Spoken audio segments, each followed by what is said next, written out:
Salut à tous, merci de rejoindre TV5 Monde, Africanité, le magazine Culture et Société qui ce mois-ci aborde le thème des cinémas d'Afrique francophone. Je ne serai pas seul, bien accompagné. Lise-Laure à mes côtés. Bonjour Lise-Laure. Avec vous, nous feuilleterons une dense et intensive page cinématographique. Nous irons notamment du côté du Rwanda, côté documentaire, côté littérature, Sa Majesté, S, lettres et qualité. Monsieur Christian Éboulet pour évoquer, entre autres, un anniversaire et pas des moindres, les 15 ans de la collection mythique Continent Noir de la maison d'édition Gallimard. Dans cette émission, vous l'avez compris, il y aura beaucoup d'intensité, de la musique aussi, aux côtés d'une diva venue tout droit de la Nagadev Connection. Rendez-vous du côté de la Teranga, le Sénégal, Koumagaolo, qui célèbre ses 25 ans de carrière. Elle n'a pas pris une ride.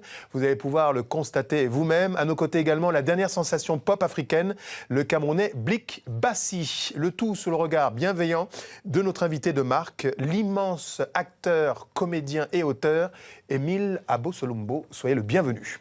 Merci infiniment. Ambolo. Mbolo.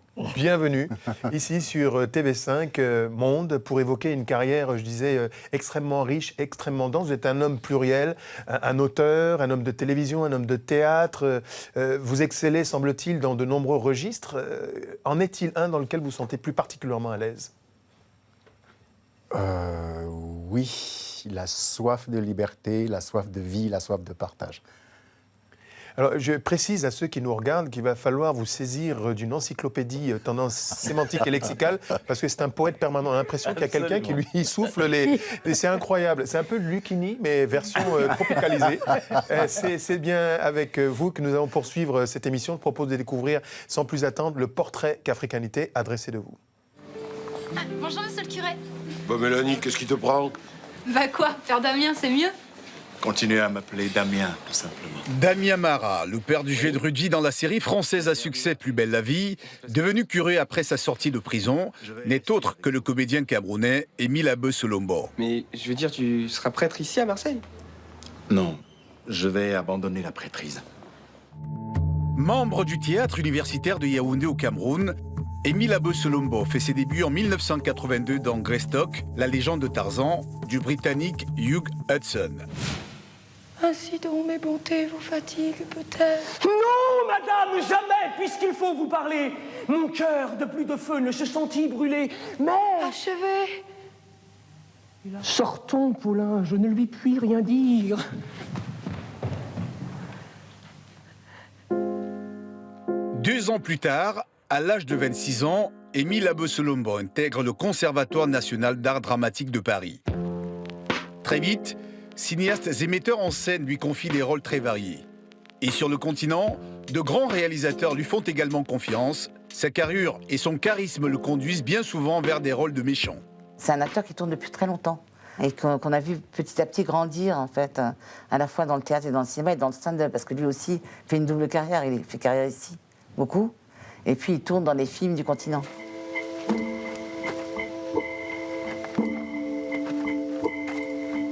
Soldier Moses here wants to know what are we fighting for?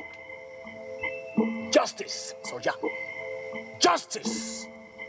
There is no justice in this country. The people are suffering. I am ready to change the system. À ce jour, Ezra, du Nigérian Newton Adwaka, a sans doute offert à Émile Abosolombo l'un de ses plus beaux rôles au cinéma. Entièrement tourné au Rwanda, le film a obtenu les Talons d'or de Yenenga au FESPACO en 2007.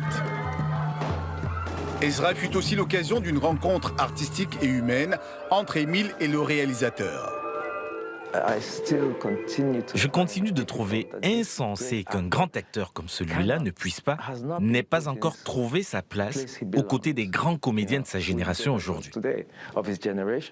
Et c'est pourquoi j'ai décidé de faire un film sur lui, un film qui lui est totalement dédié. C'était un hommage à Émile, une manière de saluer son travail. Ce film hommage, c'est One Man's Show. Sorti en 2012, il célèbre le travail d'Émile Abosolombo. One Man's Show est inspiré du spectacle Chant de son, créé en 2007 par le comédien. C'est l'espace parabellum? Non, mon oncle, non. Non, non, mon oncle, non. Si tu veux la paix, prépare la guerre. Non, mon oncle. Maudite soit la guerre. Maudite soit la guerre.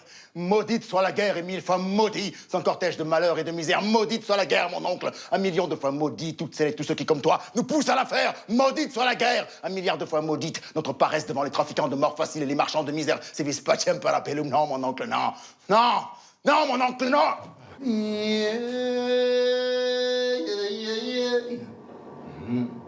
Spectacle pour comédiens seul en scène, chant de son dont l'exploitation est toujours en cours, a été entièrement écrit par Émile Abbe-Solombo. Une manière sans doute de s'offrir un texte à la mesure de son talent.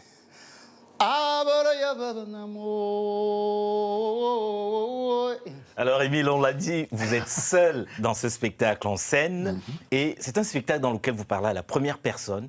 Vous campez un pays, le Cameroun, on peut imaginer des années 60-70. Est-ce que c'est un spectacle autobiographique?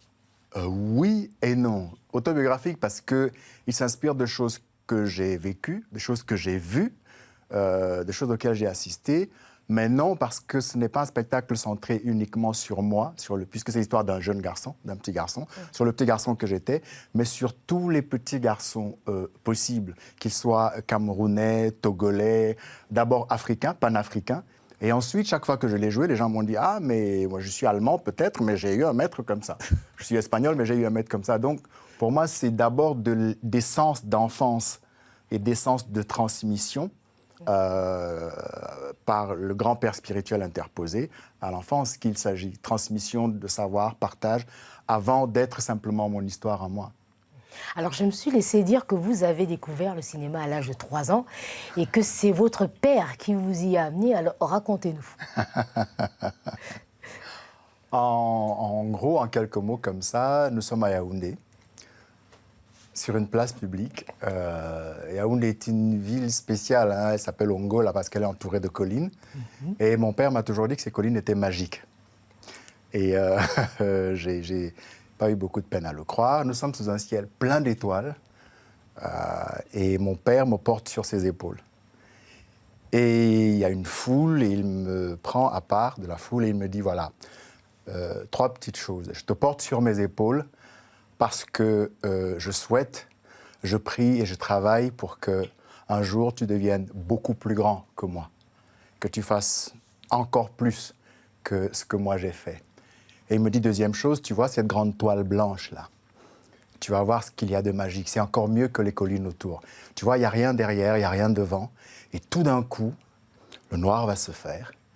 Il y avait de la lumière autour, ça va s'éteindre, et à l'intérieur de cette toile va jaillir de la lumière et des gens.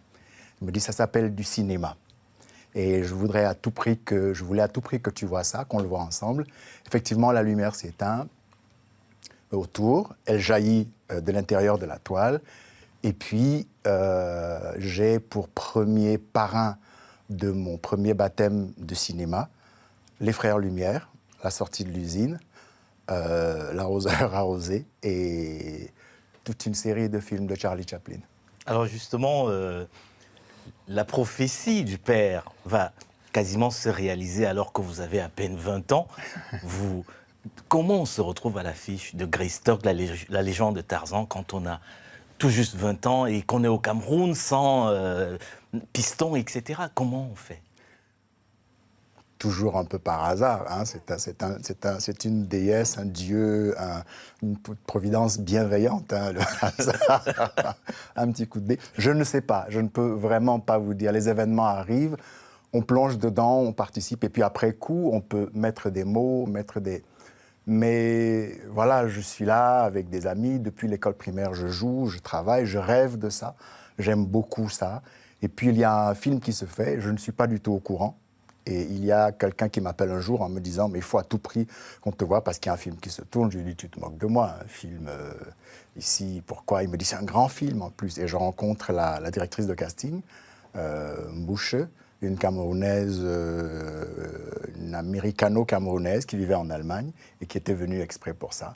Et qui me dit, voilà, c'est un très grand film. Une américano-camerounaise qui vit en Allemagne pour un film qui s'appelle Greystock avec les plus grandes stars françaises du moment au Cameroun en 82 pour venir vous chercher. Voilà. Et j'ai appris beaucoup plus tard que s'ils étaient venus retourner Greystock au Cameroun, notamment dans les régions du Mont Fako. À l'ouest du Cameroun. Oui, au sud-ouest. C'est parce que le premier Tarzan, avec Johnny Weissmuller, se sont tournés au Cameroun, dans la région des Bafia. Ça, je ne le savais pas. Ça vous laisse quoi Ça fait bizarre. Attention, des Africains qui font Tarzan, ça ne va pas bien passer. Recentrons un peu l'éditorial. Alors, Émile, vous jouez aussi bien en anglais qu'en français. On l'a vu là tout à l'heure. Alors, est-ce que c'est par choix, par nécessité ou par amour des langues?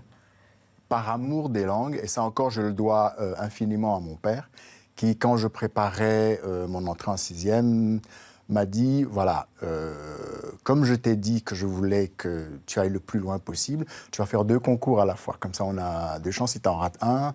Donc, j'ai fait le concours du Collège Vogt pour entrer au Collège Vogt et le concours pour entrer dans un lycée expérimental qui arrivait au Cameroun, qui était offert par différents gouvernements occidentaux, en collaboration avec le gouvernement camerounais, un lycée bilingue, où tout allait se faire en français et en anglais.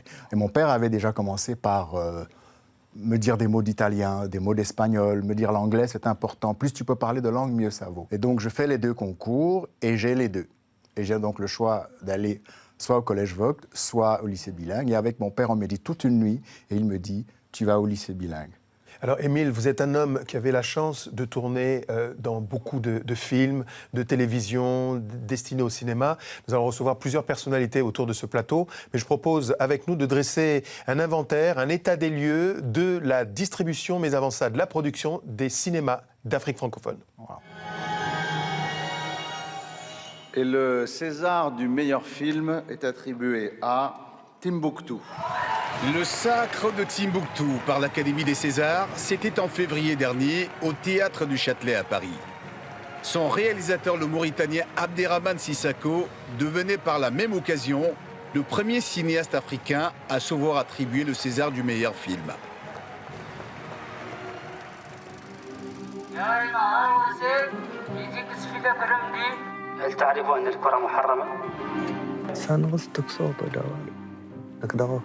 Hier soir, on nous a surpris dans une chambre jouer de la musique.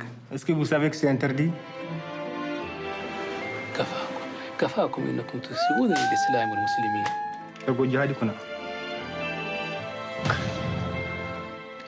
Je pense beaucoup aux cinéastes qui ont beaucoup de difficultés de faire des films. Ce sont des cinéastes africains et qui font de moins en moins de films. S'ils faisaient des films, s'ils avaient la possibilité, ils seraient aussi à ma place. La première génération de cinéastes africains avait pourtant fait naître de grands espoirs. Nous ignorions les régions qui limitaient notre petit coin d'Afrique. Nous ignorions qu'il pouvait exister d'autres régions où des petits noirs, des petits jaunes, des petits blancs joués se débattaient dans d'autres fleuves. Réalisé en 1955 par le groupe africain de cinéma, Afrique sur scène symbolise le dynamisme de ce cinéma des pionniers. Dans les années 60, l'Afrique a connu un début bouillonnant par des réalisations de films. Et à l'époque, on pouvait citer Paulin Soumano Vieira, on pouvait citer Samben Ousmane, on pourrait citer Jim Kola Mamadou, on peut citer Pascal Abikanlou également ici au Bénin. Mais après cette génération, eh bien, on sent que le cinéma africain a un peu sombré. Dans les années 60, notre cinéma était un cinéma de combat, était un cinéma de libération.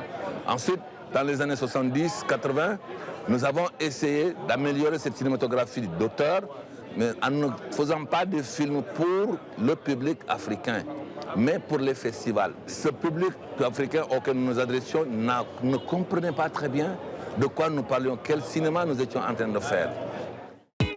Dans les années 90, une nouvelle génération de cinéastes africains fait son apparition. Des cinéastes qui vont continuer de produire des films malgré la crise économique et les fermetures en cascade de salles de cinéma. C'est une nouvelle génération de cinéastes, dans les années 90, qui a été une génération très assistée par les pays occidentaux. On a parlé de cinéma calebasse à ce moment-là, pour dire un cinéma qui avait en fait été financé en grande partie par les Occidentaux et qui se déroulait beaucoup dans les campagnes. Le cinéma, c'est une grande arme, c'est l'image du continent, du pays. On ne peut pas confier la construction de son image à un autre continent. Ce n'est pas possible. Aujourd'hui, les cinémas d'Afrique manquent toujours cruellement de financement. Production et distribution de longs métrages de fiction sont quasi inexistantes. Et à quelques exceptions près, les cinéastes manquent de soutien et de moyens. Je crois qu'il y a plusieurs urgences pour le cinéma africain aujourd'hui. C'est d'abord le financement, c'est ensuite la production, mais il faut aussi effectivement distribuer. Parce qu'un film qui est réalisé, qui est produit, qui n'est pas vu, effectivement, n'a pas atteint son objectif final. Le problème actuel, c'est que la majeure partie des gouvernements en Afrique, à part quelques-uns comme l'Afrique du Sud, le Maroc, le Kenya et le Nigeria, et même l'Égypte, ne voient pas l'intérêt de financer un cinéma. Alors là, c'est tout récent, le Sénégal vient de créer le FOPICA, donner 1 milliard de francs CFA à ses cinéastes, c'est vraiment novateur. L'arrivée du numérique et la multiplication de chaînes de télévision ont cependant favorisé le succès des séries télévisées. Et dans ce secteur, des pays comme le Nigeria disposent aujourd'hui d'une véritable industrie. Je pense que le modèle nigérian qu'on appelle Nollywood est très intéressant parce qu'il est sorti d'une réalité locale. Au Nigeria, ça a été des entrepreneurs qui se sont dit on produit des films à bas coût, donc ça nous coûte peu cher, on les diffuse, on les tourne en langue locale avec des acteurs locaux tournés localement. Et ça a cartonné, pourquoi? Parce qu'ils se sont regardés eux. Ils ont regardé leur marché à eux, ils ont créé leur marché et du coup maintenant c'est l'aspiration de toute l'Afrique, en tout cas tous les pays limitrophes veulent faire comme le Nigeria. Allez, action. Inspirés par le modèle nigérian, des pays comme la Côte d'Ivoire ou encore le Burkina Faso ont depuis développé des filières de production de séries. Des séries qui, à travers des questions de société, évoquent souvent le quotidien des populations locales. Mais dis-moi, Moulay. Oui. Je veux qu'à ton retour, tu m'emmènes à la mairie. À la mairie? Pourquoi faire? Pour officialiser notre mariage. Écoute, tu es ma femme. On est mariés à la mosquée. Dieu a béni cette union et tout le monde le sait. C'est des sujets difficiles à traiter. Parfois, il y a toute la famille qui est derrière, il y a les belles-mères, il y a les beaux-parents. Et le cinéma permet de corriger chacun à sa manière, sa façon de se positionner face à ce problème. Tu ne me trouveras pas ici à ton retour, ok? C'est un âge d'or pour les séries africaines. En tant que réalisateur, je pense, moi, franchement, que les séries pourront certainement créer des têtes d'affiche pour et peut-être même être à la base de la réinvention de notre cinématographie. Cette réinvention des cinématographies africaines passe aussi par la formation des comédiens d'abord, mais aussi de tous les autres professionnels de l'audiovisuel et du cinéma. Un défi que tente de relever au Bénin l'Institut supérieur des métiers de l'audiovisuel. Des projecteurs, des images en couleur, cette africanité, nous parlons ce mois-ci des cinémas d'Afrique francophone. N'hésitez pas à réagir sur notre site internet tv5monde.com ainsi que sur tous nos réseaux sociaux à cette émission ou à d'autres. Par ailleurs, à nos côtés, à présent, 2 trublions du cinéma africain, 2 empêcheurs de tourner en rond, des gens qui trouvent des solutions, semble-t-il, à cette sempiternelle question de pas de financement, pas de distribution, pas de production. Jean Doutan, soyez le bienvenu. Bonjour. Nul n'est parfait, vous êtes béninois. Bienvenue dans ce baptême du feu côté synergie cinématographique pour évoquer votre production. Elle est énorme. À vos côtés, Maxwell Cadeval, même profil, semble-t-il, que notre voisin du Bénin. Vous êtes originaire du Cameroun, vous êtes à la fois producteur, distributeur. Alors dites-nous... semble-t-il quasiment impossible de trouver du financement pour produire africain, pour distribuer, pour exposer. Vous semblez tous les deux avoir trouvé une ficelle pour le faire. Dites-nous, vous n'avez pas braqué une banque, comment vous faites? Disons que c'est déjà avec beaucoup de volonté. C'est très compliqué le cinéma, c'est ce qu'on a vu dans le reportage. Ce qui manque à ce cinéma-là, c'est des financements. Et j'appartiens à une génération, malheureusement, qui n'a pas de limite. Vous êtes basé en France. Je suis basé en France. Mais très concrètement, comment faites-vous? Parce que vous faites des séries, jeux de rôle qui sort jeux de coupe qui sort dans quelques semaines. Oui. Dites-nous comment vous réussissez à la fois à produire, à distribuer ici, alors que tout le monde nous dit que c'est impossible, qu'il y a tout un fonds de financement qui est quasiment inaccessible. Dites-nous comment vous procédez concrètement.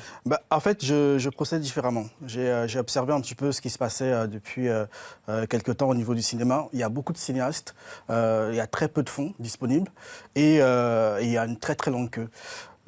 J'ai essayé de trouver des solutions alternatives, donc je fonctionne énormément avec des fonds privés, des placements de produits. Non, je n'ai pas encore braqué de banque. Mais voilà, je suis très bien entouré avec des amis qui me suivent et qui croient en ce rêve-là du cinéma afro-européen, parce que je suis basé à Paris, donc du coup, c'est une autre réalité, je pense, que le cinéma africain. Voilà, donc... Alors Jean, vous produisez des films, vous faites des clips, vous avez même créé en 2003 un festival, Quintessence. Vous, quel est votre secret? Moi, j'aime bien les baroudeurs. Donc moi, je suis parti sur le front pour essayer de débroussailler le terrain qui était vide, je dirais, vierge. Donc par rapport au Bénin, j'entends. Et donc voilà, donc j'ai créé un festival au Bénin depuis maintenant 13 ans. Mais ça ne m'empêche pas de continuer de faire de la production ici à Paris, de faire de la distribution et tout ça.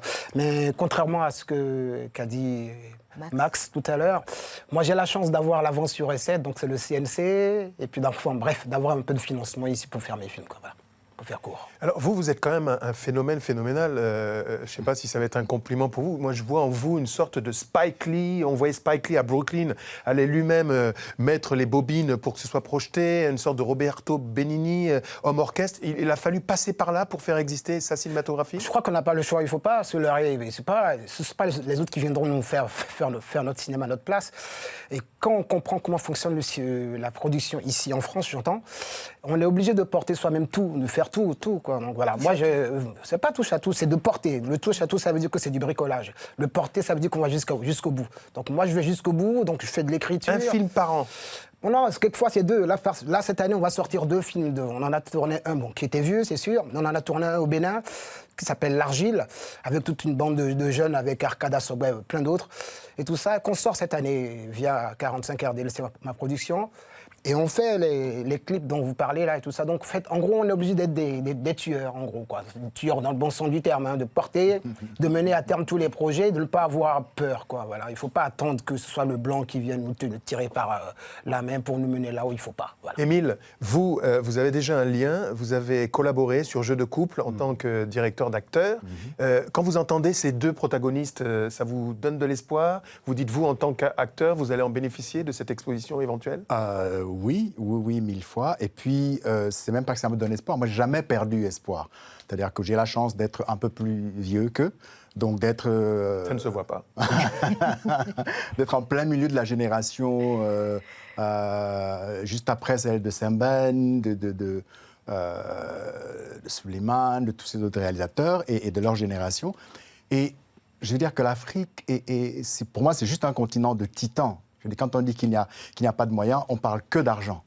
Mais pour moi, j'aime beaucoup dire ça, je dis ça tout le temps, argent, il y a l'art d'un côté, il y a les gens de l'autre. Et pour moi, si on a les deux, ben, on a l'argent nécessaire. Et si on attend après l'argent sur l'attribution des autres, les comptes sont là, les légendes sont là. Il n'y a qu'à fouiller, il faut travailler tout le temps. Il faut apprendre à écrire, se connaître, formuler et produire, c'est d'abord ça. Ensuite, quand eux, ils arrivent avec l'argent, si tout ça est prêt, ça ne peut que rouler. Et pour moi, s'il y a un cinéma, des cinémas que le monde attend, que le monde ne connaît pas encore, c'est les cinémas d'Afrique et des afro-descendances.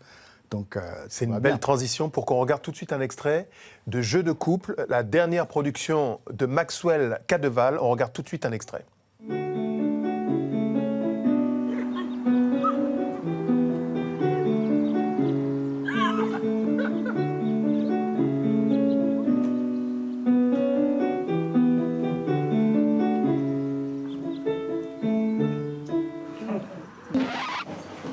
Cindy, mais qu'est-ce que tu fais là? Surprise.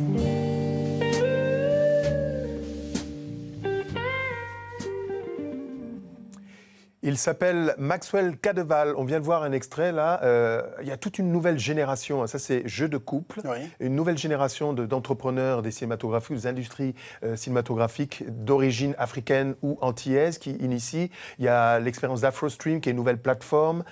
Vous diriez quoi? Qu'aujourd'hui, la solution passe vraiment par là? La transversalité entre l'Afrique, la diaspora ici? Parce que vous employez des comédiens qui sont sur le continent, certains qui sont ici. C'est quoi? C'est cette mixité qui va permettre de trouver un nouveau marché? Oui. Je pense que on a la chance d'avoir un marché énorme avec ce cinéma-là et des gens qui sont très talentueux. On a énormément de talents en termes de comédiens, en termes de techniciens, en termes de réalisateurs. Il y a beaucoup de volonté et la chance de cette génération-là, c'est qu'elle arrive au bon moment pour moi. Au moment où la technologie nous permet de pouvoir tourner plus vite, à moindre coût, de ne plus se limiter à des gros budgets. On les voit où, les films? Vous les mettez en salle? On les exploite comment? Alors, le problème, c'est que ce cinéma-là n'est pas encore industrialisé. Il n'y a pas encore d'industrie du cinéma africain, à mon sens. Et on a besoin de l'industrialiser avant. Parce qu'on a des gens qui font des films et à un moment, les salles en Afrique sont toutes fermées. Et on essaie de trouver des systèmes parallèles, de pouvoir avoir une nouvelle génération d'entrepreneurs qui vont venir distribuer ces films-là et les diffuser. Pour l'instant, on essaie de se débrouiller avec des salles qui existent, de trouver des systèmes sur Internet. Jeu de coups, par exemple, a eu une sortie en Afrique avec l'Afrique de l'Ouest, au Sénégal, en Côte d'Ivoire. On a pu trouver une ou deux salles pour pouvoir montrer des films. Au niveau de la France, il y a énormément de lieux qui sont disponibles pour ça. Donc on essaie vraiment de recréer une nouvelle dynamique autour de ce cinéma-là. Et puis ne pas hésiter à faire du porte-à-porte. Et ne pas hésiter à faire du porte-à-porte. Parce qu'avant le supermarché, moi, c'est ce que j'aime beaucoup chez Jean Audoutan. Il a commencé par moi je l'ai vu commencer, faire du porte-à-porte, aller voir les gens, aller dans les immeubles, aller chez les gens. Comme Spike Lee, c'est ce que je disais tout à l'heure. Avant d'arriver au supermarché, il faut aller voir les gens chez eux. Et c'est comme ça que ça marche. Alors justement, vous avez visiblement trouvé des alternatives. Mais Jean, est-ce que l'une des alternatives, ce n'est pas Nollywood? Est-ce que ça vous inspire aussi? Moi, ça ne m'inspire pas du tout. C'est très bien que tout le monde parle et puis qu'on mette en avant un peu le Nigeria et puis ce genre de cinéma. En termes de qualité, c'est quoi? En fait, vous avez parlé tout à l'heure qu'ils font plein de films. C'est Diao qui en a parlé. Ils sont quoi, 80 ou 100 millions, donc ils ont un marché très, très grand. C'est l'une des plus importantes industries du monde. Oui, mais seulement ils sont chez eux. Ils sont chez eux, ça fonctionne. Avec des actrices, non, attention, Geneviève Naidja qui maintenant, par cachet, touche $1 million et qui peut s'exporter aux États-Unis. Oui, aux États-Unis, mais est-ce qu'en Afrique francophone, moi je ne la connais pas. Vous en parlez aujourd'hui. Vous êtes voisins. Hein. Oui, mais il manque des leads, il manque des figures emblématiques et tout ça. C'est très bien que vous en parlez, mais moi je ne la connais pas. Donc elle est connue chez elle, c'est très bien, mais il faudrait qu'il y ait des figures, des grands comme lui. On va créer le lien. Moi j'ai son contact, Geneviève Naidja. Je vais vous envoyer un lien parce que Jean Audoutan, il est terrible. Il fait même des clips vidéo maintenant. Et en plus, il joue dedans. C'est Woody Allen, plus Spike Lee, plus Roberto Benigni. Reviens Mackay. C'est ça, c'est Reviens au Bercail Mackay. C'est un extrait de sa dernière production. Jean Audoutan, regardez.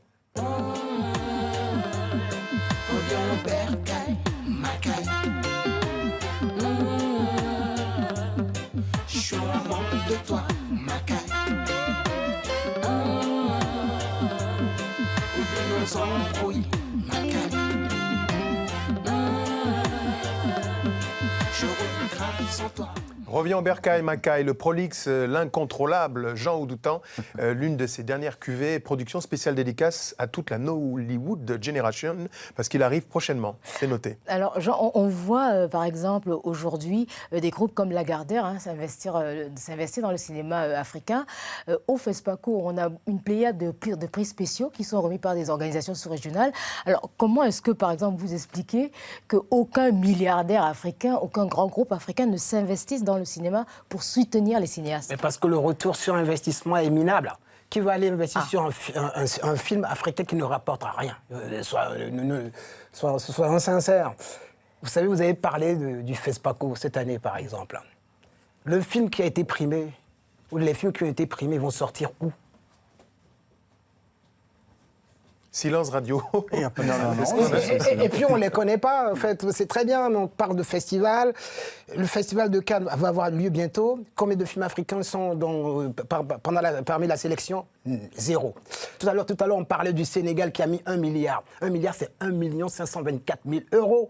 C'est le salaire de Jamel Debbouze quand il fait un court-métrage. Et avec ça, vous voulez que nous développions un cinéma sur le continent? Dans votre actu, la promo, c'est 2 prochains films? C'est bien ça? C'est cela. Il y a Pim Pim Tché qui sort avec Aïcha Ouattara et puis l'Argile qu'on a tourné au Bénin récemment, plus tous les clips, là, il y en a 5 qui sont sur Dailymotion et puis voilà, il y a moi-même qui suis là. Maxwell, jeu de couple, Oui. Au cœur de l'actualité, la sortie prochaine et d'autres projets en chantier? Alors, Jeu de dames, parce que Jeu de couple fait partie d'une trilogie sur des relations hommes-femmes dans la communauté afro-européenne. Jeu de dames qui est en montage, Jeu de couple qui est sorti en DVD.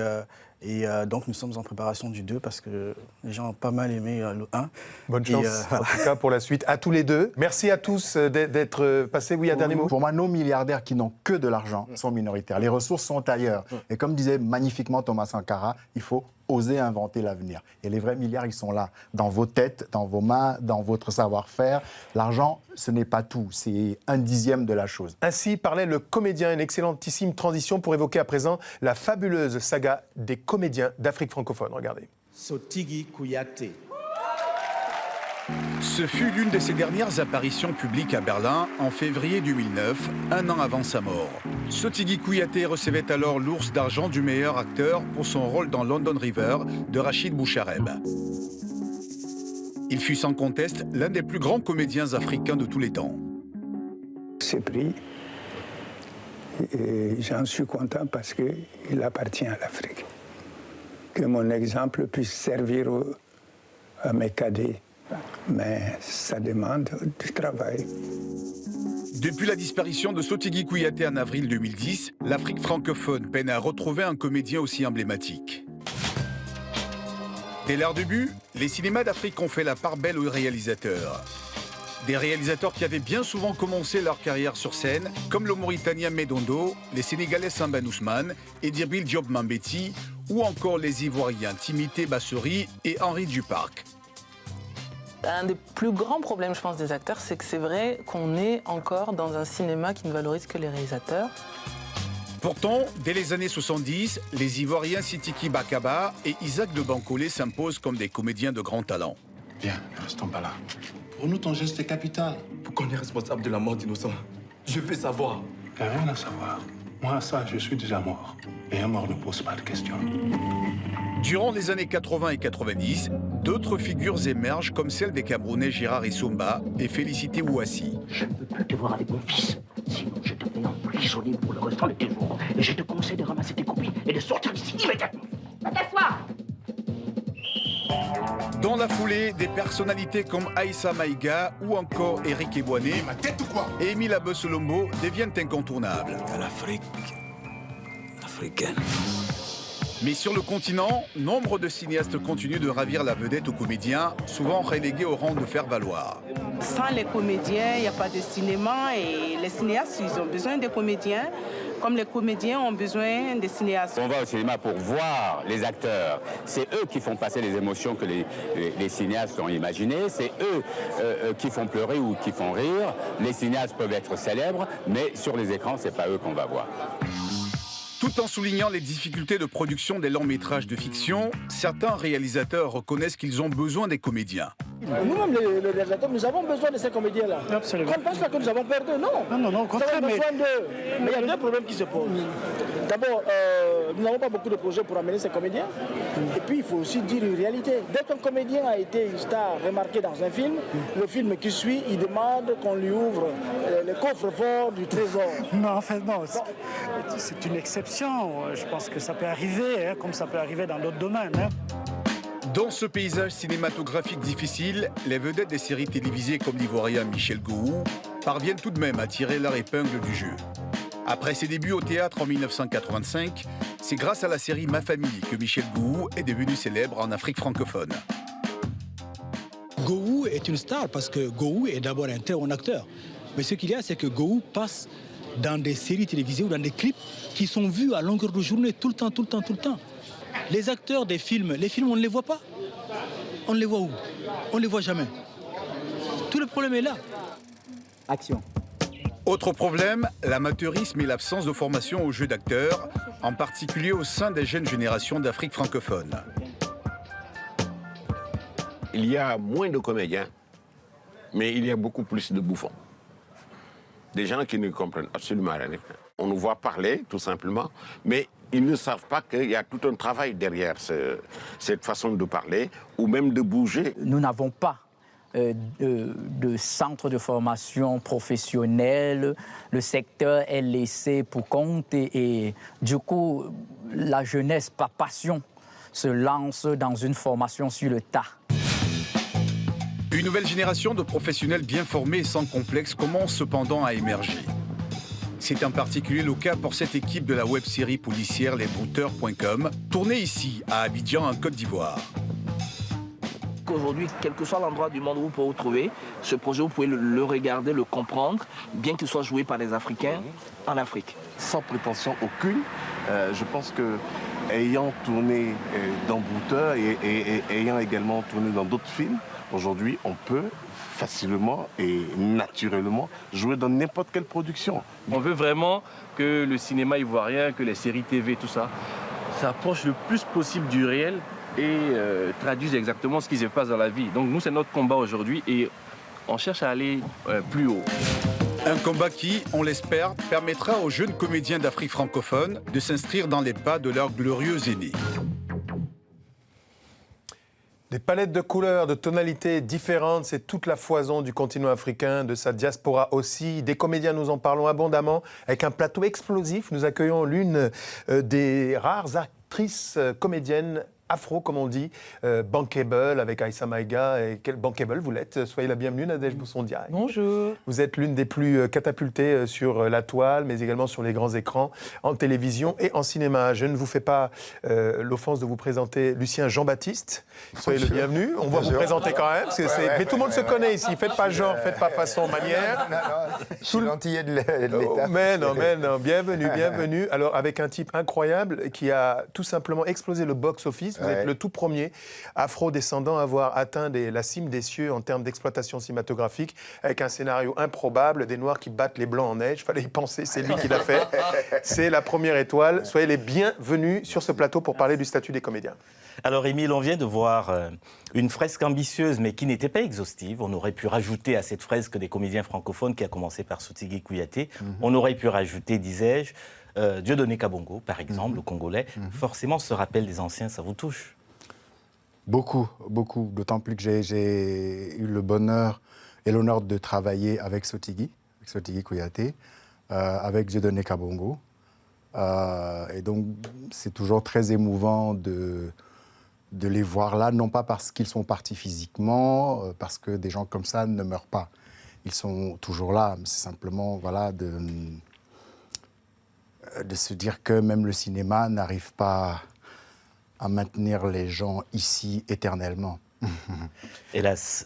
Alors, Lucien Jean-Baptiste, je vais être un peu mal élevé. J'aurais dû commencer par vous, mais souffrez que je commence par Sa Majesté. On a un petit truc entre elle et moi. On s'expliquera en plateau. C'est bizarre cette fois. Je vous en prie, un petit atome crochu. On a la chance d'avoir connu les Jenny Alpha, les Darling Legitimus, les Robert Liensol. Il y a toute une génération de comédiens. Cette rivalité réalisateur, acteur, vous l'avez résolue en devenant tout simplement réalisateur-acteur. Enfin, je ne sais pas si j'ai résolu grand-chose. En tout cas, moi, je sais qu'à un moment, face à la difficulté de ce marché, parce qu'il ne faut jamais l'oublier, le cinéma, c'est une industrie, il y a un moment, face à toutes ces difficultés, tu prends ton stylo et puis tu racontes tes histoires. Parce que la première étoile, moi, je n'ai pas l'impression d'avoir fait un truc génial. J'ai simplement raconté un souvenir d'enfance. Et on a tous des souvenirs autour de cette table et d'autres en banlieue ou des gens qui arrivent d'Afrique ou de partout. On a des histoires à raconter. Et il y a un moment, malheureusement, le jeune scénariste blanc, bien mis, voilà, lui, il n'a pas toutes ces histoires. Donc, il faut les aider, prendre le stylo et puis raconter nos histoires. Moi, c'est le seul chemin que je vois pour s'en sortir. Alors, Nadège, là, on évoquait la rivalité comédien-réalisateur. Il y a d'autres problèmes auxquels vous êtes confrontés souvent. Certains vous trouvent trop typé, d'autres pas assez. Conséquence, on vous cantonne à des rôles de négresse. Comment on résout le problème ? En fait, quand j'ai commencé ce métier, j'ai eu la chance de travailler avec des gens qui avaient une vision universelle de l'art. Et j'ai cru que ça allait être comme ça, que j'allais pouvoir jouer Juliette, enfin les grands rôles comme ça du répertoire. Et j'ai vite compris qu'en fait, on me collait une identité qui n'était même pas la mienne, en fait. Parce que moi, je suis née ici, je suis métisse, ma mère est déjà métisse, je suis carteronne, etc. Et voilà. Et donc, il y avait un exotisme dans l'œil de l'autre que moi, je ne voyais pas en me regardant dans le miroir. Et j'ai eu enfin l'impression d'exister normalement quand j'ai commencé à travailler dans le cinéma africain. D'un seul coup, je me suis dit, waouh, on parle normalement, j'ai des beaux rôles. Voilà. Et pour rebondir sur ce que disait Lucien, j'allais dire Lulu, pardon. Non, mais... Parce qu'on se connaît. Excusez-moi. Pourquoi le cacher? Lucien, à un moment donné, en fait, quand on nous propose pas des choses, et ben, on prend son stylo. Et voilà, moi, je suis en train de coécrire mon premier scénario. Parce que je pense qu'en fait, qu'on n'est juste pas dans l'imaginaire des gens qui sont ici et qu'il y a un racisme inconscient. Mais vraiment. Hein. Alors, tous les deux, vous avez un point commun. Plus belle la vie. Vous ne vous êtes jamais rencontrés sur scène. C'est peut-être pas une référence pour tout le monde, mais vous n'êtes peut-être pas rencontrés sur scène. Mais au-delà de ça, est-ce que quelque part, on n'a pas toujours un décalage en France avec ce qu'ont vécu les Afro-Américains, avec un décalage de 4 décennies, après la Blaxploitation, la représentativité des comédiens, on a vu les combats des Spike Lee, mais avant ça, les Oscar Michaud, etc. Pourquoi autant de freins en France pour qu'il y ait une empreinte de ce qu'est la véritable réalité et diversité française? On a 4 heures. C'est parti. Vous avez l'esprit de synthèse, découpage technique, pas de souci. Mais rapidement, de mon point de vue, le truc est en marche. Maintenant, vous avez parlé de Blaxploitation. Vous voyez, nous, dans le cinéma français, on est au début de ça. Et c'est vrai que le fait qu'Omar, si ait fait 20 millions d'entrées, ça y est, les gens se disent, des Noirs peuvent faire des entrées. Ça, c'est une chose. Maintenant, on est dans le quantitatif. Après, il va falloir parler aussi de quantitatif. Je crois que les choses sont en progression, mais malheureusement, on ne peut pas aller plus vite que la machine. Ça, c'est le grand problème.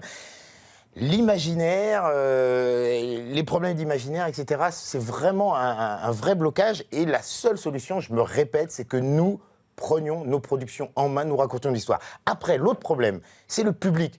Il est temps de dire aux Antillais, aux Africains, originaires, qui sont français, qui sont ici, on a besoin de soutien. Venez nous voir au théâtre, venez voir nos films. Il y a un film avec Firmin Richard en ce moment. Oui, que tout vous ça, êtes mais en train de travailler. Je veux venir, vraiment, il y a une part de culpabilité. Aux États-Unis, il y a 60 millions de Noirs américains. Donc quand le mec fait un film, boum, nous, on n'en est pas là. On a un problème d'unité et je mets aussi la responsabilité parce qu'il ne suffit pas de taper sur le blanc comme ça, c'est trop simple. Il faut aussi que nous ayons cette responsabilité. Il faut qu'un mec originaire du Mali aille voir un film camerounais. Il faut qu'un Guadeloupéen aille voir un film d'Antillais. On a besoin de cette unité, on a besoin d'un public. Mais je suis d'accord avec Lucien. Mais en revanche, il y a deux choses, mais bon, c'est vrai que c'est assez compliqué. Non, on n'a pas du tout la même histoire en fait, que les États-Unis par rapport à ou l'immigration, ou l'esclavage, etc. Et que là-bas, ils se sont réunis et qu'il y a des quotas qu'ils ont imposés. Ici, il n'y a pas d'unité, il faut quand même le dire, parce que nous, on s'aime beaucoup ici. C'est bien, vous avez invité des gens que j'aime bien.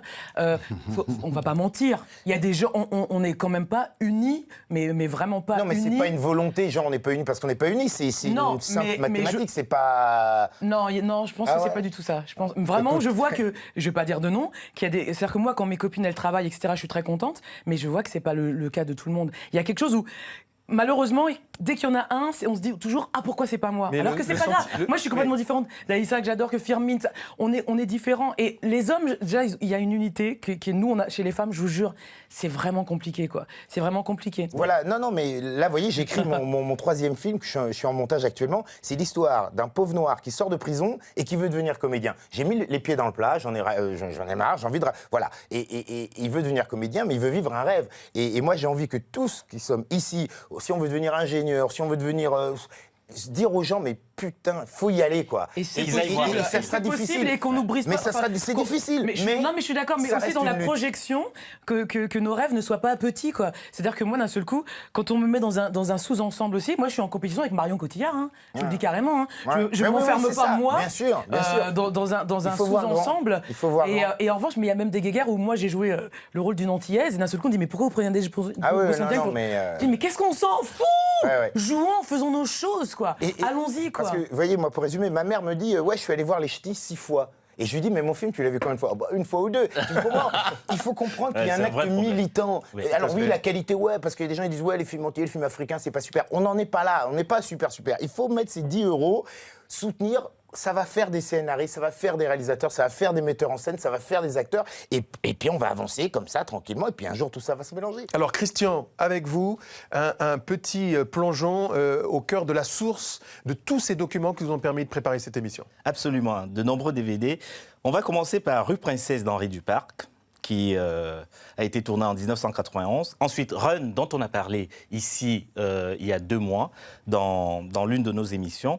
Et puis, il y a surtout ces DVD Afrique sur scène, premier film tourné par un Africain. C'était Paulin Soumano Vieira en 1955, lequel Paulin a écrit ce magnifique livre, Le cinéma africain, des origines à 1973.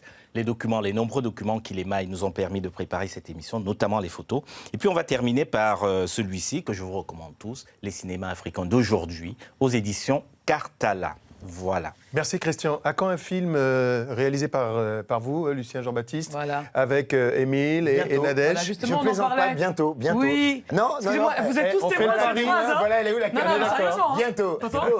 Merci, chérie. Merci à tous les deux d'être venus. Nadège, on rappelle, comédienne, actrice. On vous voit sur plusieurs écrans et prochainement donc derrière la caméra. Merci à vous, Lucien Jean-Baptiste. Vous revenez quand vous voulez pour parler de ce nouveau film. La suite n'est pas mal non plus. Nous plongeons au cœur de l'actualité. Quelques-uns des temps forts qui ont émaillé les dernières semaines. C'est le Zap Africanité. Regardez.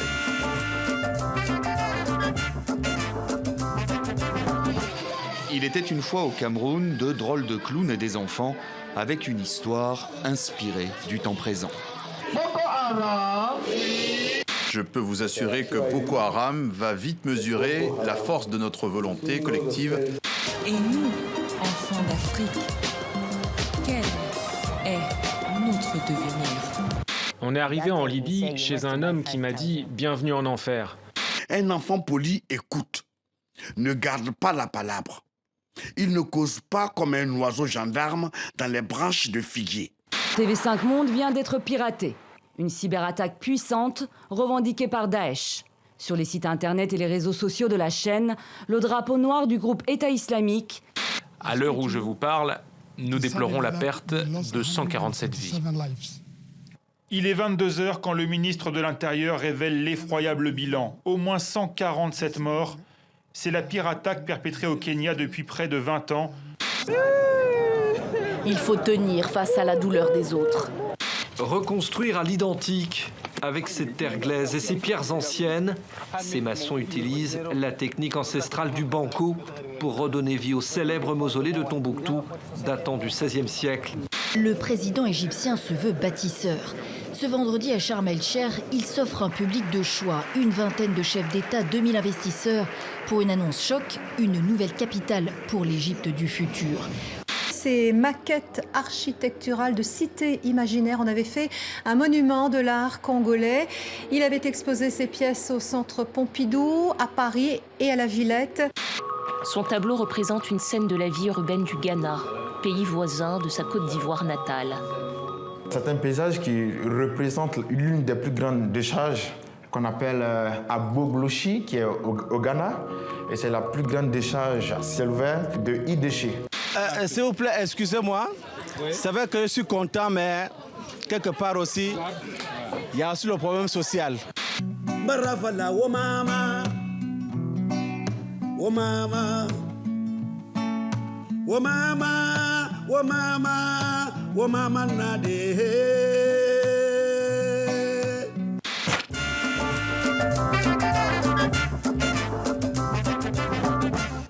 C'est le Zap Africanité sur TV5 Monde, un Zap Africanité que vous pouvez bien sûr scruter abondamment sur notre plateforme tv5monde.com ainsi que sur tous nos réseaux sociaux. La magie opère encore et se poursuit car nous accueillons l'une des légendes vivantes de la musique africaine, l'une des stars de la musique pop africaine contemporaine. Elle est originaire du Sénégal. Elle souhaite célébrer avec nous ses 25 ans de carrière. Merci d'accueillir chez vous la diva Kumba Gawlo.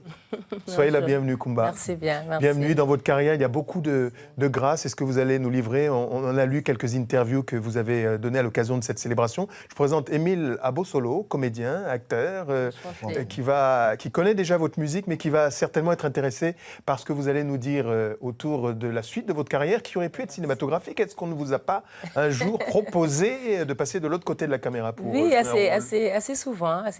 Et moi, personnellement, j'aime beaucoup le cinéma parce que vous savez, la musique et le cinéma peuvent aller ensemble parce que quand on est artiste, on ressent des émotions que l'on transmet au public en face de nous et des fois. On joue aussi des rôles, hein, donc moi j'aime beaucoup le cinéma. Peut-être qu'on aura l'occasion un de ces jours, pourquoi pas. Avec plaisir. 1000 mois de retenue. Qu'est-ce qui se passe? Non, Qu'est-ce qui se passe? je ne me retiens pas. On est pour la liberté d'expression corporelle. Enfin, soyez non, mais il faut attendre. On répond. Ah d'accord. Quand on dit action. D'accord, c'est action. Bon, en tout cas, quoi qu'il en soit. Mon père est dramaturge. Il a écrit beaucoup de pièces théâtrales. Donc, enfant, déjà, je jouais aussi beaucoup de pièces de théâtre. C'est une enfant de la balle qui a commencé très très tôt. On en reparle dans quelques instants. Auparavant, florilège de quelques titres qui illustrent sa carrière. Kumagaulo.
Alors Kumba, la musique, hein, vous n'y êtes pas arrivé par hasard, parce que vous parliez tout à l'heure de votre père, mais vous êtes né quand même dans une famille de griots.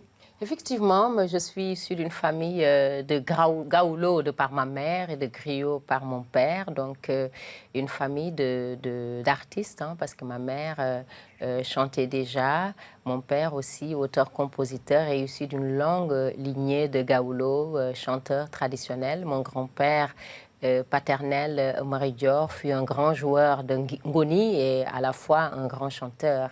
Et ma mère, du côté de sa famille aussi, sont de grands chanteurs religieux. Voilà, c'est des chansons religieuses qu'ils chantaient.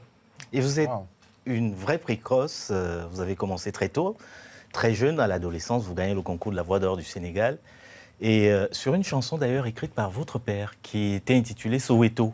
Tout à fait, donc à 14 ans, mais déjà bien avant l'âge de 14 ans, à 7 ans déjà, quand ma mère chantait, c'est moi qui jouais la percussionniste. Donc je tapais sur le bol pour voilà, assurer les percus, et parfois quand elle allait aussi au baptême, mariage, tout ça, elle m'amenait avec elle et je faisais les chœurs derrière. Voilà. Et puis quelques années après, à l'âge de 14 ans, dans le cadre de la lutte contre l'apartheid lancée par le gouvernement du Sénégal, il a été organisé un concours de chant. Et mon père, qui m'a inscrite à l'époque, avait donc écrit cette chanson intitulée Soweto pour la libération de Nelson Mandela. Et donc, c'est à partir de là que j'ai eu donc à remporter le premier prix de ce concours de chant, Voix d'Or. Et d'ailleurs, on peut rajouter à ce que vous venez de dire, sur votre trajectoire, des rencontres déterminantes. D'abord, par exemple, Ibrahim Silla au Sénégal, et puis ensuite Patrick Bruel. Est-ce qu'on peut dire que votre trajectoire était toute tracée? Je ne sais pas si je peux le dire ainsi. C'est vrai que je ne crois pas au hasard. Pour moi, tout est écrit. Rien n'est du hasard. Pour moi, tout est écrit, tout est programmé. Seulement, les choses arrivent le moment venu.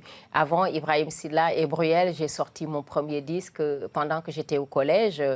À 18 ans, 17-18 ans, donc produit par un Sénégalo-Libanais. Et c'est à la suite de cela que Sylar m'a découvert, donc s'est approché de moi pour donc produire mon album. Après Sylar, avec qui j'ai travaillé sur 2 albums, Patrick Bruel m'a approché par le canal d'un frère sénégalais à moi qui vit ici, Seydou Khalidou, et donc s'est intéressé à mes chansons, à ma façon de chanter et tout ça. Et puis tout est parti de là. Après cela, bien entendu, j'ai eu à faire des choras et tout ça. Avec vous, Lise-Laure, on évoque Yolande ou les blessures du silence. Oui, Yolande, c'est l'histoire vraiment assez dramatique et ça va nous replonger dans le génocide. Hein. Souvenons-nous que le 7 avril dernier, à Kigali, on commémorait les 21 ans de cette tragédie. Alors je vous propose, à travers les images qui suivent, de découvrir le témoignage d'une rescapée. Ce 6 avril-là, quand le téléphone m'a fait sursauter, c'était mon mari qui m'a appelé. Et c'est comme s'il m'intimait en ordre alors que ça n'a jamais été comme ça entre nous. Il y avait 16 ans qu'on était mariés. On n'avait jamais eu de problème. Et du coup, je l'entends assez brutal qui me dit « rentre d'urgence et j'ai à te parler ». Je n'ai pas pu lui poser de questions, il avait raccroché. Puis, quelque chose avait changé ce soir-là. Quand je rentrais d'habitude, les gens dans la rue m'arrêtaient, me causaient. Je passais vraiment beaucoup de temps avant d'arriver chez moi. Et cette fois-ci, c'était différent. Tous ces gens qui m'avaient dit bonjour le matin, c'est comme si je les dérangeais le soir. Je n'ai pas compris ce qui s'était passé. Tout ce que je sais, c'est que je me suis sentie vraiment toute seule. Et quand je suis arrivée à la maison, mon mari était écroulé, il pleurait, il m'a dit « Tu sais, c'est fini pour nous. Je pense que depuis le temps qu'on parlait du génocide, il va pouvoir commencer. Il paraît que l'avion du président vient d'être abattu et qu'il est mort. »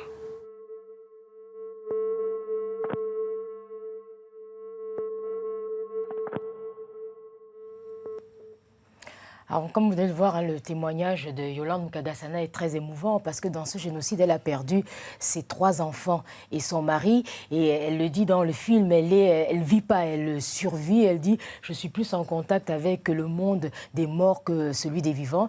Et aujourd'hui, c'est à travers d'ailleurs l'écriture qu'elle essaie de se reconstruire, une quête inlassable également de justice. Et ce documentaire est actuellement diffusé à Pointe-Noire, mais il sera également diffusé l'année prochaine au Congo-Brazzaville dans le cadre des 50 ans du cinéma congolais. Alors, Émile, le Rwanda, Lise-Laure le disait tout à l'heure, un génocide, 94.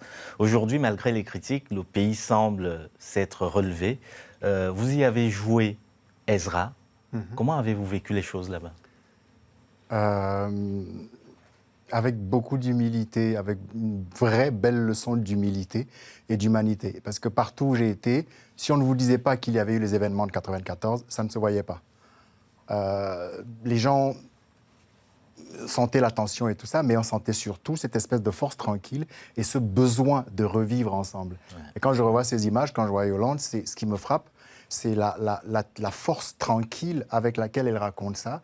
Et cette espèce de besoin de ne pas haïr, de ne pas sombrer dans la revanche. Ça me laisse sans mots. Kumba Gawlo, on connaît vos engagements pour la cause des femmes, pour celle de l'enfance, auprès des Nations Unies notamment. Vous ne ménagez aucun effort. Après tout ce qu'on vient d'évoquer à travers ces brûlures de l'histoire, la tragédie du Rwanda, vous restez une optimiste pour l'Afrique. Ça n'est pas simplement les guerres, ça n'est pas simplement Ebola, c'est votre message, quelque part. Oui, je reste toujours optimiste parce que moi, le constat que je fais, c'est que l'Afrique est forte. Les Africains sont très forts. Quand vous allez dans des pays comme la Côte d'Ivoire qui ont vécu des drames extraordinaires, des drames terribles, quand vous allez au Rwanda, au Burundi, où j'ai été dans le cadre de mes combats pour faire des plaidoyers, même quand vous allez en Haïti, c'est très très douloureux. Malgré tout, les Africains restent forts. Et c'est ça la force de l'Afrique. Moi, j'ai envie de leur demander de continuer à garder la foi, à rester forts. Et il est clair que quand on regarde cette dame qui parle d'une telle sérénité et d'un tel calme, elle se dit certainement qu'il ne peut plus rien lui arriver. Parce que pour avoir perdu tes 3 enfants, ton mari, tu as tout perdu. Malgré tout, elle reste quand même stoïque, elle garde la foi et c'est ça le fort de l'Afrique. Mais j'ai envie quand même de demander à nos dirigeants d'encadrer plus les personnes, les populations. La guerre en Afrique, le manque d'éducation, le problème des violences contre les femmes et tant d'autres problèmes sont assez récurrents en Afrique. Et cela ne fait que accroître, comment dirais-je, la pauvreté en Afrique. Je pense qu'aujourd'hui, il est très important de se battre pour le développement de l'Afrique. Et le développement de l'Afrique passe par la paix, par l'éducation, par la santé, voilà, et tant d'autres choses importantes. Le message est passé. Christian, direction Bangui, kilomètre 5. C'est le cœur de la ville. Absolument. Pour évoquer une série, la saison 2, prochainement d'ailleurs sur TV5 Monde. Absolument. Bangui Label pour évoquer Aimer malgré lui, saison 2. C'est une exclusivité Africanité. Les téléspectateurs auront bientôt le plaisir de redécouvrir leurs héros dans cette série sur TV5 Monde Afrique et la Web TV Afrique. Et on regarde tout de suite un extrait de cette série en exclusivité pour TV5 Monde. Quand est-ce que tu vas lui dire la vérité à mon père? La vérité à propos de quoi? Arrête ça. Les dis pas avec moi. Je sais qui tu es réellement, maman.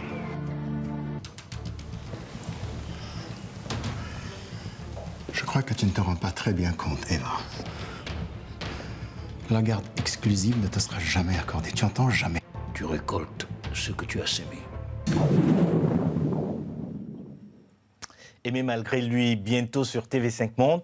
Émile, vous êtes Roger Kazadi dans cette série qui a été tournée à Bangui, en Centrafrique, dans un contexte politique compliqué. Comment s'est passé le tournage? Bien, parce que l'équipe de production a pris le soin de cadrer tout ça, donc c'était très très bien. Mais vous parlez de Bangui, on parlait tout à l'heure du Rwanda, juste pour dire par rapport à ce que Kumba disait tout à l'heure, c'est vrai que c'est grâce à cette force-là qu'on a vue chez Yolande, que j'ai retrouvée chez les gens à Bangui, que nos ancêtres ont survécu à 800 ans d'esclavage, à 2000 ans de colonisation perpétuelle, à de l'apartheid, et que c'est à travers ça, comme on dit chez les philosophes de la Teranga. Alors pardon pour la prononciation, mais j'aime beaucoup cette phrase, qui disent « Nit moe poisonam » peut-être, l'humain peut être un poison pour l'humain, mais surtout « Nit moe garbonet ». Alors là, je c'est très bien dit, juste un petit problème d'accent, mais c'est effectivement vrai. Nit moi garabam. Donc il a besoin aussi de coaching. Donc ça va dans les deux sens. On note le coaching doit aller dans les deux sens. C'est parfait. C'est un remède pour l'humain. Et je pense que c'est à travers des philosophies comme ça qu'il faut qu'on se débarrasse de toutes ces armes et de toute cette violence qui ne nous fait absolument pas de bien et qui en plus, c'est même pas nos armes, ça rapporte de l'argent ailleurs. Le message est passé. Kumba, merci d'être resté. Je vous présente un artiste qui fait sensation, c'est Blik Bassi. Il est originaire du Cameroun et son troisième album lui fait parcourir, allez, on va dire, les scènes de France et de Navarre. La critique ne tarit pas d'éloges sur votre dernier écrin. Je propose à ceux qui le découvrent à l'instant de plonger dans les fibres de sa créativité intense. Le Brésil, l'Afrique, le Cameroun et tant d'autres influences encore. Blik Bassi, troisième album.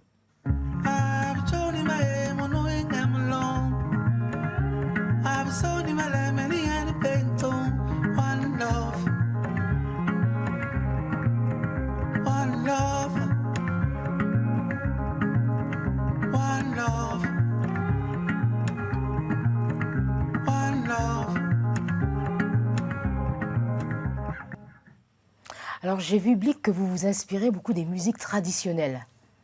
Ben, en fait, je suis traditionnel moi-même.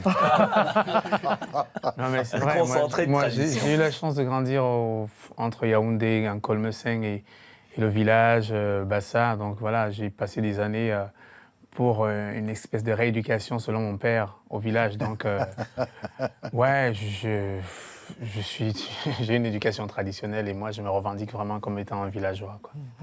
Vous êtes un voyageur en tout cas, Blik, à travers la musique. Vous venez d'opérer une vaste tournée incroyable de plusieurs villes. C'est Cab. Ouais. Le taxi, c'est un concept itinérant.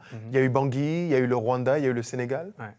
En fait, on a fait 21 pays avec ce projet Cab, Caraïbes, Afrique, Brésil, avec Mario Canonge et Adriano Dédé, qui vient du Brésil, Mario Canonge de la Martinique.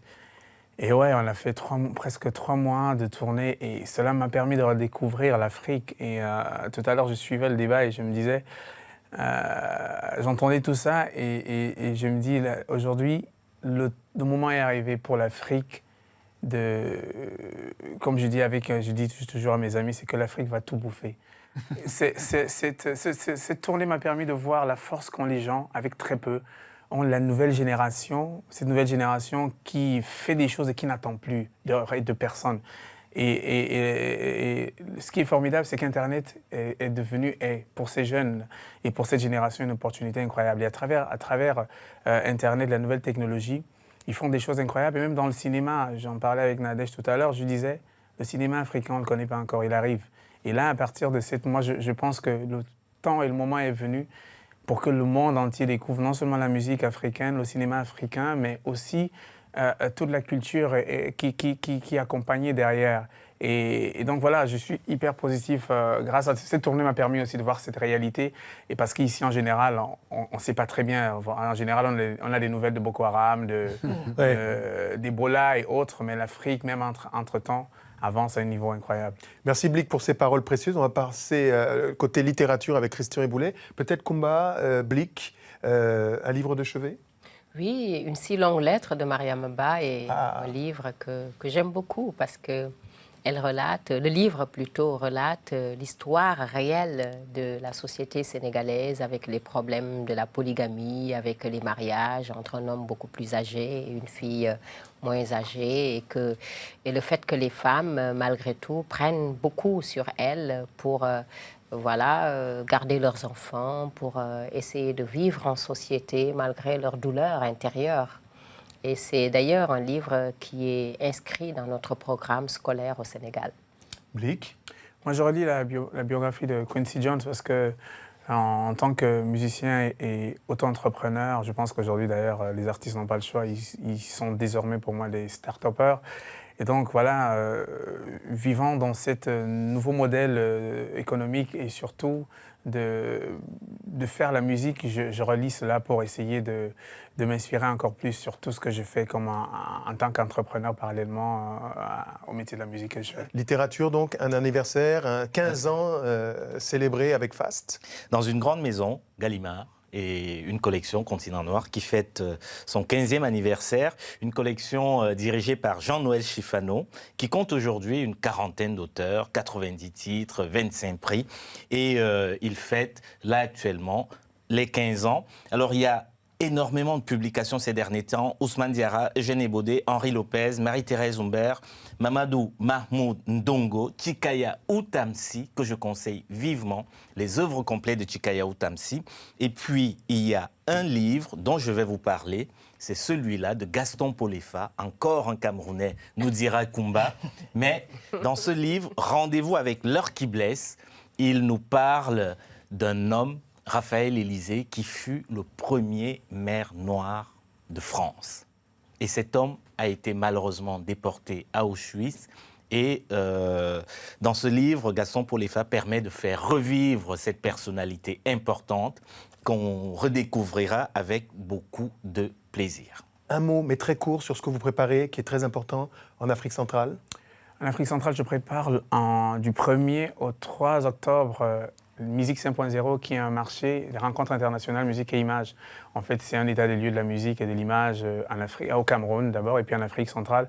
Question d'essayer de voir qu'est-ce qui a été fait jusqu'aujourd'hui, qu'est-ce qu'il y a à faire, quelles sont les structures, quelle est la direction qu'on a envie de donner en tant qu'artiste aujourd'hui, et quelles sont les conditions dans lesquelles vivent les musiciens, les artistes. Rendez-vous à Yaoundé en octobre prochain. Absolument. En octobre prochain, c'est une date importante pour vous aussi. Absolument. Vous célébrez 25 ans de carrière, vous sillonnez le 10 octobre dans une salle parisienne. Absolument, au Doc Eiffel. Absolument. Voilà. Et pour les valeurs des industries culturelles africaines, vous créez carrément une radio et une télévision? Absolument, la chaîne FEM FM, FM TV, donc la chaîne de radio va être lancée dans les jours à venir pour exclusivement contribuer au respect scrupuleux des droits de la femme, donner la parole à la femme, mais surtout l'éducation des enfants et naturellement la musique. La musique. La suite? La suite, on va parler un peu de Cannes. Il y aura déjà à la fin du mois la 12e édition du Festival international du film panafricain. Alors, une cinquantaine de films des Afriques, je dirais, seront présentés et de sa diaspora. Et bien sûr, après, il y aura le Festival de Cannes. Alors, cette année, l'Afrique ne sera pas sur les podiums. Elle sera malheureusement hors compétition avec le film de Souleymane Cissé, doyen du cinéma malien, qui s'appelle Ako. Alors, juste, Émile, est-ce que vous allez de temps en temps à Cannes? Oui, quand j'y ai des films à présenter. Ces réponses diplomatiques. Tout est dit. Merci à tous. C'est déjà, hélas, la fin de cette émission. Émile, bonne chance. Il y a dans votre escarcelle beaucoup de choses, mais entre autres, le chant de son, Le livre aux éditions de La Cheminante, qu'il faut préciser. Collection Harlem Renaissance, La Cheminante. Absolument. Le livre, le spectacle. Et le spectacle qui continue, qui se poursuit. Blic, dans l'actualité, un 3e album, une vaste tournée française en point d'orgue, donc le 3 juin prochain au Café de la Danse. Absolument. Pour une date exceptionnelle. Absolument. Entre autres, pour les Parisiens encore, oui. Merci d'être passé. On va vous retrouver dans quelques instants sur scène.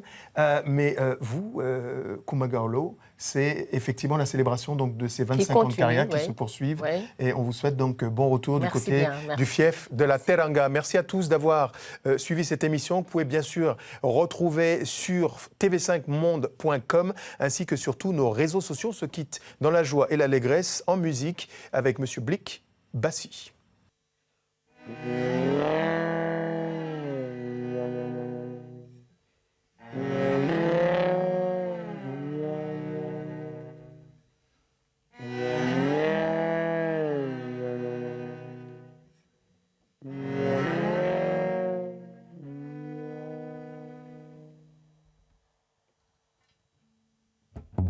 Sangbai girakoba terani kambai terani kambai terani kambai Sangbai girakoba terani kambai Sangbai habe terani kambai Yangbai girakoba terani bonge terani kibo terani kibo Yangbai girakoba terani bonge Yangbai pini gana guano wo